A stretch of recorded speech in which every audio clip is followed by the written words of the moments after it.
Well, as Eskom wage negotiations drag on, the parastatal board says that it's working and it may look at retrenching workers as a cost-cutting measure. But of course, these are all allegations that Eskom today has denied through its spokesperson, Khulu Phasiwe. But let's continue the conversation on how we actually got to this mess and the state of affairs at the country's parastatal. In studio with me now is former Eskom executive Matshela Koko, and also joining us in conversation is Energy Analyst Chris Yelland. And thank you so much for your time tonight, gentlemen. Part of the task that those who are now in charge at Eskom is to try and stabilize the ship. And I would imagine that even the disciplinary process that has today decided in the dismissal of Suzanne Daniels is trying to do that. Now, Matshela Koko, you've previously laid the blame, I would say, solely on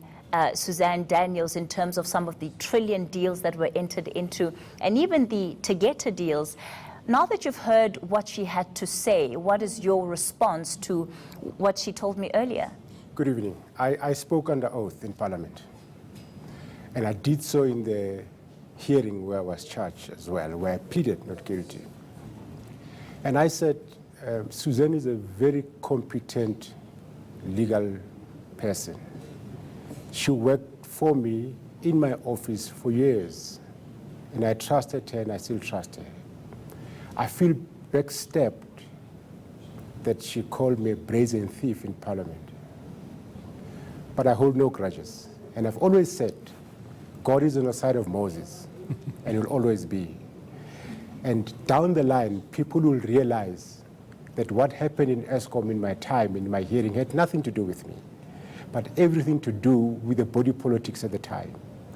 And time will tell, and today is the beginning of the revelation, and more revelation will come. But you know what? Eskom is bigger than all of us. Eskom has to be saved. I've moved on from Eskom. I keep a watch on Eskom, but I think Eskom has to be saved. It's too important to fail. Chris, I'll get to you in a moment, but Mr. Koko, I'm not going to let you off so easy, unfortunately, because in the same breath, you talk about an inquiry where you said that you were not guilty. But when the new board came into place, you, in fact, tendered your resignation, and you were not part of a disciplinary process that they were planning on instituting against you. This time, you didn't have a say over who the prosecutor would be or even who the judge over that process would be. So, in many people's minds, you ran away from facing similar charges that Suzanne Daniels has had to account to and has today been found guilty. So, can you really be as clean as you're claiming to be? Good question. I had two disciplinary hearings in it. The first one, it's alleged that I chose my own share. Eskom disciplinary processes says when you are charged and it's a disciplinary inquiry, you are given 3 names to choose from. It's part of the condition of safety of Eskom. Let me tell you why the problem is, and we will deal with it when we deal with the strikes. Eskom workers are performing essential services, and therefore they cannot go on strike. In return, you have essential service agreement that you can undo. Part of the essential service agreement, part of the Eskom condition of service, is that when you have a case like mine, you give an employee 3 names to choose from. It's normal labor relations act of the country. It's normal, nothing wrong to that. The second one, I ended up in the labor court, where the deputy president then and the finance minister then said Koko must be fired because he is implicated in corruption. The president spoke a couple of days ago when he was asked, why is Minister Gigaba still in Parliament? You know what, in the office, you know what the president said? The president's response was, we make decisions on facts and evidence, not on rumors. The then deputy president of the country and the current president of the republic make decisions on Matshela based on rumors. I ended up in the labor court. Yes, but the labor court matter did not have anything to do with the charges that you were facing at Eskom. No. But read in detail what the judge of the labor court says. read it in detail. The judge of the Labour Court says Eskom is predetermined. Whatever the outcome, I will most likely be charged again. Yes. And Why? so, given that you maintain your innocence, at the time that you resigned saying that you're resigning, but your resignation must not be seen as an admittal of guilt. So what I'm saying to you is that given that you are so clear on the fact that you have been done wrong in this process, why did you not stay for that disciplinary hearing to clear you, as Suzanne Daniels stayed for the disciplinary? Let's cut to the chase. The serious charge that I was charged by Eskom was that I went to Dubai and the Guptas paid for me. That's the charge. I gave Eskom my invoices. I gave Parliament my invoices. I showed that the Guptas did not pay for me and my family. I paid for myself. I did not have to wait for that inquiry because I gave it to them. They had the invoice. Chris? I think we're getting lost in the woods here. This is Jan Daniel, Mr. Koko, there's disciplinary hearings. There's big issues that we need to look at. We need to look at Eskom. And Mr. Koko has rightly said, the real questions are the future of Eskom, its financial sustainability, its operational sustainability, and its environmental sustainability. And I would contend that the previous Zuptas, which included Mr. Koko, Mr. Ngubane, Mr. Molefe, Mr. Singh, are directly responsible for the mess that Eskom finds itself in today. And the current board is trying to undo the legacy of the previous Zuptas that were in command at Eskom. And I think that these people need to be held to account, and that is what I'm hoping will happen as we move forward in South Africa. Certainly the board is trying to undo the legacy of this sad past. Mr. Koko, what is it like to hear Chris Yelland make those statements? Well, again, Chris is making allegations that he can't back them up. He calls me a Zupta. He's got nothing to point out that I'm a Zupta. He's just making allegations. I don't mind him. I'm used to him. But he's making the right point. Eskom needs to be saved. Yes, Now, but how much of that do you see as your responsibility, especially given the amount of mismanagement of money, which is part of, the big question that Eskom is facing today? They need money to pay wages, to pay workers' salaries. They can't find the money. The minister has told them, make a plan. We're not going to give you money. And yet, you are one of the individuals that this corruption has pointed to, Mr. Koko. So I'm asking you, how much responsibility of the mess that Eskom finds itself in do you shoulder? Do you look at and say, I contributed to this mess? Cathy, let's get to the chase again. What are the real problems of Eskom today? The real problem of Eskom today is the coal costs. That between 2007, in fact, in the last 10 years, have increased by 17% year on year, cumulatively 400%. In my time, in Brian Molefe's time, 17% year-on-year increase was 3.5%. That's me. That's my legacy. When I received a letter from the deputy minister, from the Minister of Energy to sign the IPPs on the 14th of April 2017, I refused because I knew they are going to bankrupt Eskom. Again, Eskom went to court on the 28th of March. They told the court in Pretoria that the IPPs are going to bankrupt us. But they still went to sign the IPPs. Now, let me tell you, 4th of April is the day that Eskom was thrown over the cliff by the signing of the renewable IPPs. I must come in here, if I may. Firstly, I would like to point to the current coal crisis that Eskom is facing now, as they have to transport coal by truck from Medupi.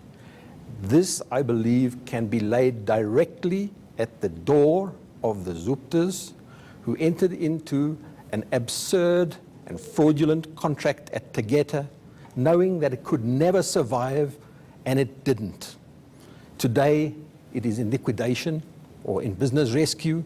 Workers have been put out of work, and are suffering. And as a result of this coal crisis, Eskom has found itself with shortages in Mpumalanga and is having to make plans at great cost.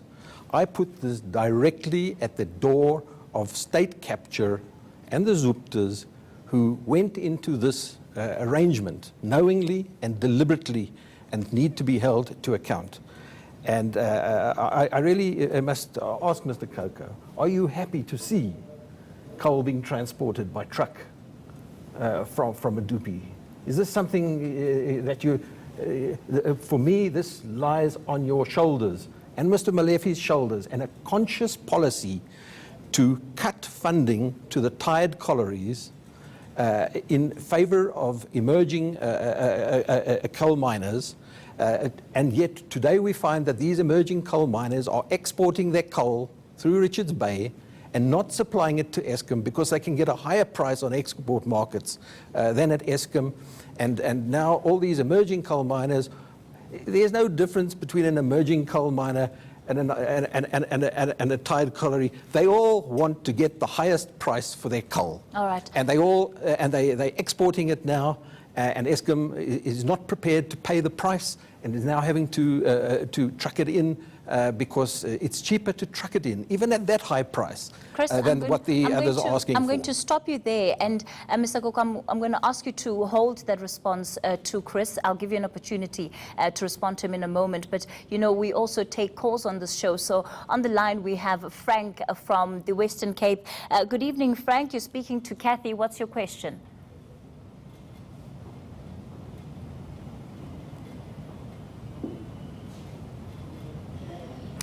Frank, I don't know if you can hear me. You're live on Tonight with Jane Dutton. What's your question?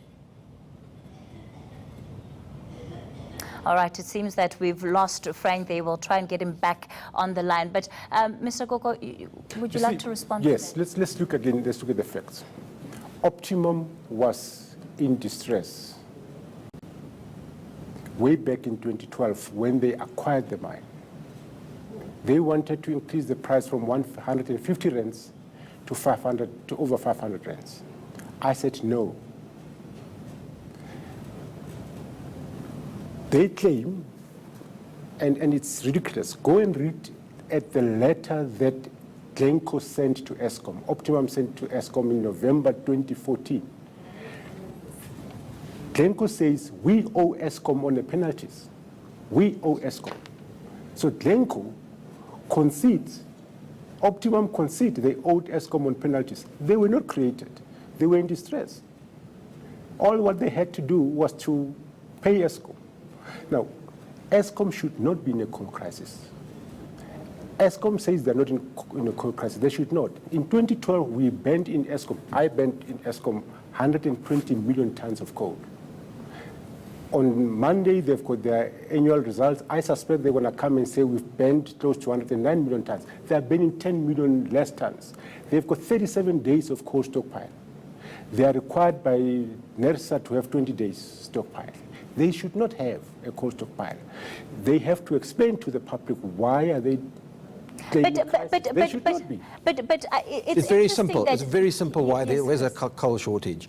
The output from the tired collieries has been declining because Eskom refuses to capitalize these mines. The coal that Eskom can procure from emerging coal miners is not able to meet the shortfall in the decline because the emerging coal miners are exporting as much coal as possible. That's leading to a decline in the stockpiles, and there are some stockpiles that have dropped well below 20 days and have had to be reported to NERSA, and now Eskom is having to make a plan to truck this coal in from Medupi. Just the trucking cost is costing 500 Rand a tonne, plus the 350 Rand a tonne that Eskom is paying Exxaro, has already paid Exxaro, meaning that this coal is being delivered at 850 Rand a tonne to Mpumalanga. And Mr. Koko was talking about 500 Rand a tonne. Let's stay with that problem. Because in your own words, Mr. Koko, a few minutes ago, you said that part of coal procurement is your legacy at Eskom. In your own words, Yes. that's what you said. Yes. And this is what we are living with now. Part of the crisis that Eskom is facing is around coal. So the very issue that you say you helped to stabilize at Eskom is apparently not stable. No, beautiful. When were the decisions taken not to invest in there, and where was Mr. Koko? When you were there and when Mr. Mohlahlana was there. Do you remember this? We don't want to buy a bakery. We want to just buy the bread. That was when you were there as head of generation and Mr. Mohlahlana was the CEO. This is the legacy we faced with. This is what the current board are trying to turn around. It was announced today that the Eskom board and the CEO have decided to start recapitalizing the tied collieries, which is just what you stopped. Chris, I'm going to interrupt you again. We have the Sikonati Machanja, and of course you would know him. He's with Business Day and Financial Mail. Good evening, Sikonati. Thanks for calling in. What's your question? Cathy, you are letting the story run away. Matshela is not answering the question. How much personal responsibility he is taking for the problems that Eskom is finding itself in. Now let me give you facts. Matshela Koko sent an email on the 31st of October 2015 to Ashu Chawla of Sahara Computers, an employee of the Guptas, attaching a letter written by himself in his capacity as an executive at Eskom, terminating Just Coal's contract and boasting, tell the boss, that's done, the fight is on. That email was attached to, also copied to an email called Businessman, whom we understand to be a senior government official in the Public Enterprises Department. It was Matshela Koko closing down legitimate businesses of South Africans. I have got that email in my possession, together with much more evidence, including Ashu Chawla's emails arranging and paying for accommodation of Matshela Koko at the Oberoi Hotel in December 2015. Matshela Koko stands accused of favoring a company in which his stepdaughter, Koketso Choma, benefited to the tune of 300 million rand in the sub. Now, let's be clear here. Don't play with the lives of the people of South Africa. Matshela Koko must answer the question, how much responsibility are you personally taking for the corruption that happened at Eskom under your role, both as an executive in the generation and as an acting chief executive? And Matshela, you challenged Chris to give you the evidence, to make an allegation. I have in my possession emails about you, Ashu Chawla of Sahara Computers, arranging and paying for accommodation at the Oberoi Hotel in Dubai. I have the emails you sent boasting that you've closed down and stripped Just Coal of its legitimate contract with Eskom. Thank you. All right, Sikonati, thanks for that call and for those important issues that you raise. I'm happy he's raising this question. Now, Natasha Mazzoni put the same question in Parliament to me in Parliament. And my answer to him was simple. I will give you the invoice that I paid. I gave it to Parliament. Eskom asked me for the same information. I gave it to Eskom. But does that mean that there could not have been a double payment? Does it mean that there wasn't an invoice that was made after the fact, if there was a point where you needed to cover your tracks? I never covered my tracks. I paid for myself. Simple. I have an invoice. I gave it to Eskom. I gave it to Parliament. Parliament, if there is a suspicion that it was created after the fact, they have the whole skills and the competency to go and check and verify it. That's one. But two. But of course, you're also the same person who Suzanne Daniels told us you set up a meeting between her and Salim Essa. I want to come to that. Suzanne was charged because in my statement to Eskom, I told Eskom who businessman was. And on the basis of that, she was charged and found guilty. But what about your actual involvement with the individuals, Mr. Koko? Which individuals? We're getting tied No, up no, no, but in all kinds. But the thing is, these are important questions that you need to answer. You ask me, answer for my Dubai trips. I says, I have answered in Parliament. And what about the contract involving your stepdaughter? My contract involved, it's another nice one, because I was charged for it and I was found not guilty for it. Yes, by a company called Nkonki, who did an investigation. Nkonki did not charge me. They did an investigation. It was commissioned by Eskom, and Nkonki was owned by the Guptas.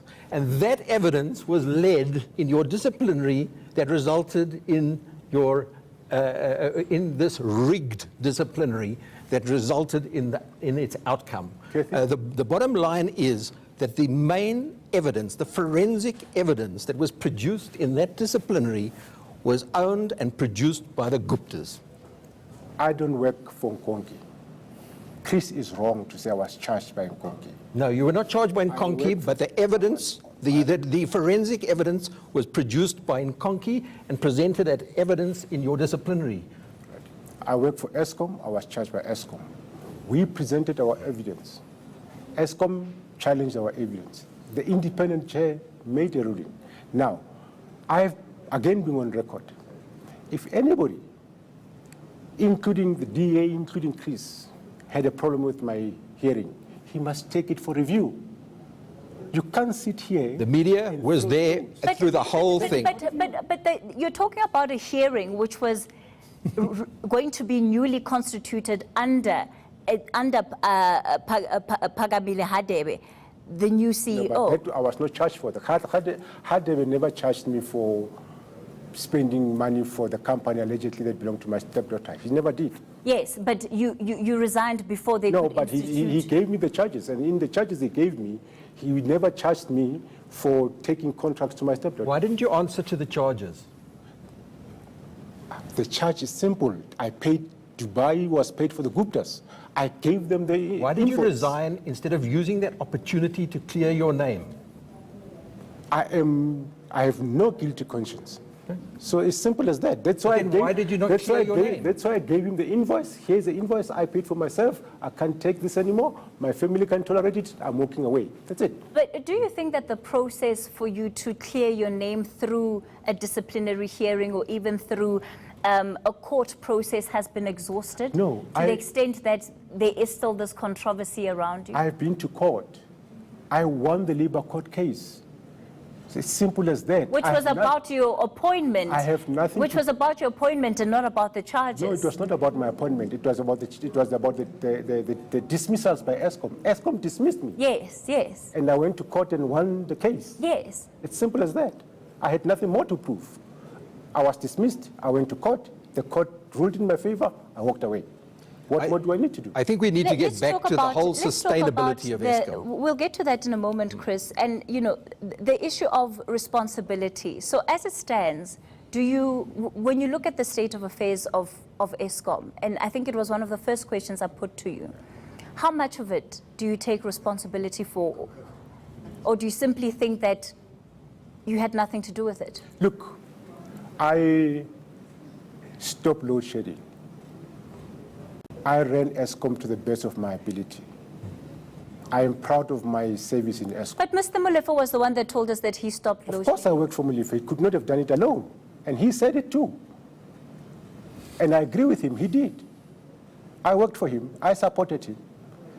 And there was no hope in Eskom. Everybody was saying, the Chris Yellands were saying, 3 years to come. No, Mr. Molefe said that, and the minister said that, not me. I reported what the minister said and what your CEO said. I said to Brian, me.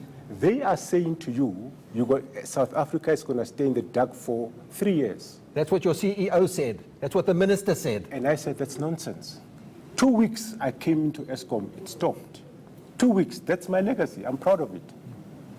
Is what we're seeing at Eskom today part of your legacy?